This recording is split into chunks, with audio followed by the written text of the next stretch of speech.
Raheem sucks. You know, we need to fire him and get Mike McCarthy. So you want to fire the coach that's got problems with discipline, being prepared, and making good decisions with the football and clock management to hire the same counterpart? Man, shut your stupid ass up, man. No sugar, no cream. I drink black coffee and I know things. Don't argue with me, man. Hop into the Bird Bath. What's going on? It's your boy C-Mo the C Mitchell, checking in with another Falcons Bird Bath. Let me bring a little light to the situation.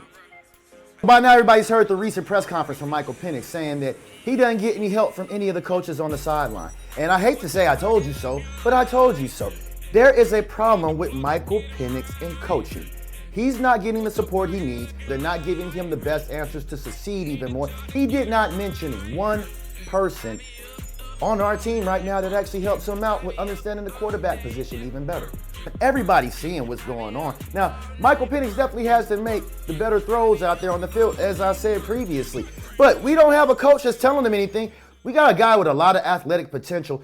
We hardly see him scramble or run for any yards. And anybody that's a good coach, you would think would tell this kid, hey, just scramble, pick up 5 yards here and there. Keep the chains moving. We've seen a lot of other quarterbacks in this league start off struggling. Baker Mayfield, Josh Allen, Peyton Manning had a bad first year. Look at Daniel Jones right now, lighting things up. People were talking about how we needed to draft Bo Nix, and they booing Bo Nix. They thought Lamar Jackson should have moved to running back. Quarterback's a hard position to play. Rookie young quarterbacks struggle. You got to find the few plays that work for him and run those to perfection, and then run derivatives off of that. Cam Newton said on his podcast, they had special plays in his rookie year that if he forgot to play, there was a go-to play.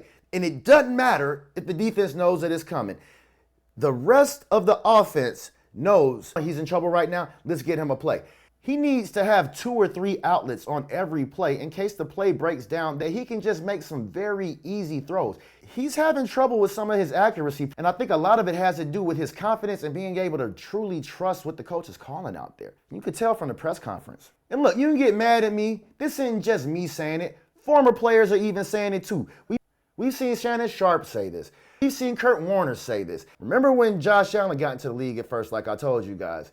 The first couple years, they talked about how many turnovers he throws, and he has a lot of turnovers still. But he's MVP last year. But his first couple years, it looked like he couldn't hit a parked car with some of his passes. Quarterbacks need a lot of time to develop. At the same time, I was listening to Unbuttoned with Chris Sims and Mike Florio, and they were talking about how Matthew Stafford's footwork is all over the place. But right now, he's making throws that he couldn't make when he first got into the league, that he couldn't get away with as a gunslinger. Quarterbacks in this league have to figure out what it is that they can get away with and what they can't get away with. What throws they can make chances on, what throws they can't make on. You can't just rely on just timing routes alone, as Shannon Sharp said. And every player knows it. Sometimes you got to just go out there and be able to make a play and just be a football player. And that's what I would be coaching Michael Penix up to do. Just keep the chains moving. Raheem said that he has to protect Penix from himself. But it doesn't look like they're protecting him very much out there on the field. And it's hurting his development. As much as I like Terry Fontenot, they didn't go and get Michael Penix any additional receiver help at the trade deadline. We got one wide receiver, a tight end, and a running back who can make plays for us. Other than that, we don't have anybody else that can get open when Penix gets in trouble. What do you expect him to do out there? You can see at the press conference that he is completely frustrated and he's not getting the guidance that he needs out there. A lot of these coaches out here are not coaching anymore and they're just calling plays. As some of you guys as viewers who support the show, thank you very much, have stated in the comments, and I agree with a lot of you guys. One guy asked me who I'd rather have between Mike McCarthy and Raheem Morris. And I said, ironically enough, just keep Raheem Morris. But I'm actually okay with having neither of them. We got a coach that was winning but couldn't win a playoff game, and he had what people thought was the greatest quarterback ever to do it at the time, in Aaron Rodgers. And he came away with 1 Super Bowl. He went to Dallas and could not do anything to win with that team that was put together with Dak Prescott and a lot of talent. And right now, this Falcons team has a lot of talent. You got to surround Michael Penix in this offseason with some guys who can go out there and make some plays.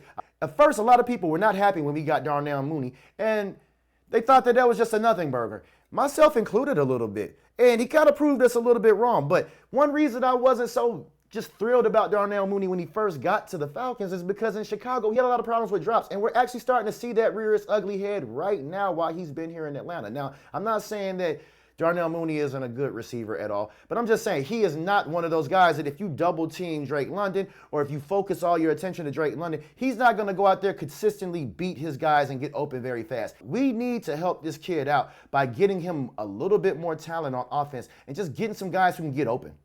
Or else he's going to continue to struggle in the ways that he has. Now going into this week, we're playing our second matchup against the Panthers, and this seems to be a must-win game for Raheem and the Falcons.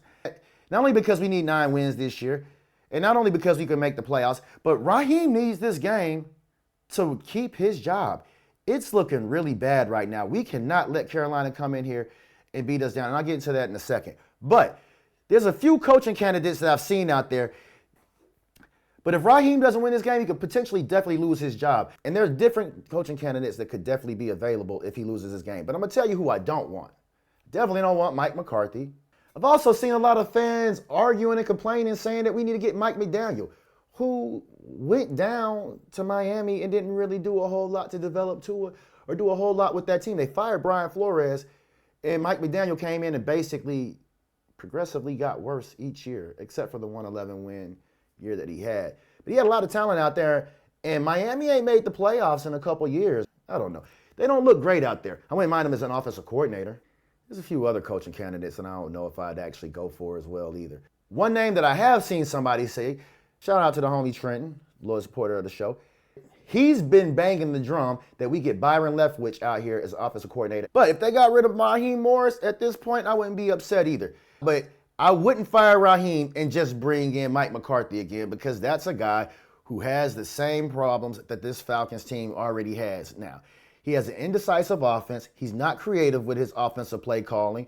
And in Dallas, they didn't even want him really necessarily calling the plays either. He's got the same problems of both Raheem Morris and Zac Robinson. So I don't think that we go down that same road again. And moving on to the Carolina Panthers this week.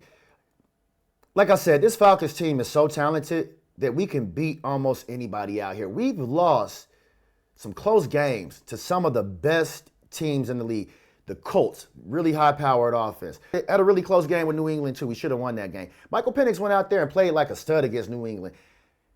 Got 3 touchdowns on them. Even though his completion percentage wasn't the greatest, he didn't turn the ball over. And out there in Berlin, he didn't turn the ball over necessarily either, although he didn't have a high completion percentage. I think there's a lot to work with this young man right now. On the opposite side of the field, they got Bryce Young, who hadn't had, I think, but maybe one 200-yard game all season. They're going to run the ball a great deal against us, especially after watching that Colts game. And we're going to have to make sure that we stack it up and play against the run. The Falcons have signed Ben Steele to our practice squad as a defensive tackle. I don't know if that's going to be enough to do anything, but Laquel London is a player on our defensive line that's been tremendous for us all year. We've missed him the last few games that we hadn't had him out there. We're hopefully going to get him back this week.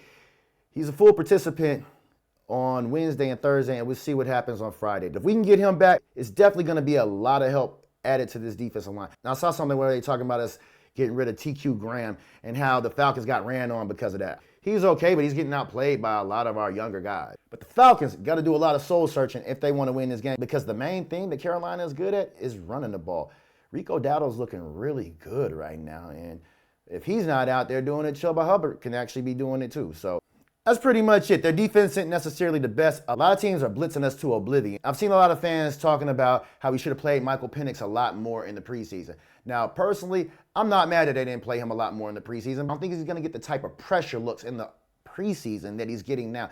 Teams are seeing that he's having trouble delivering when we're blitzing him. We got to get him out there in space. We got to spread these teams out a little bit more. And we got to get Michael Penix using his feet a little bit more.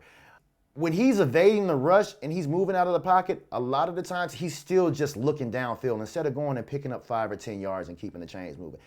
Hopefully Zac Robinson and Raheem are going to coach him up a little bit more on that. He's obviously not getting a lot of help from Kirk Cousins on the sideline. We saw Raheem also talking about how Tyler Allgeier is the most untalked about stud and superstar on this team.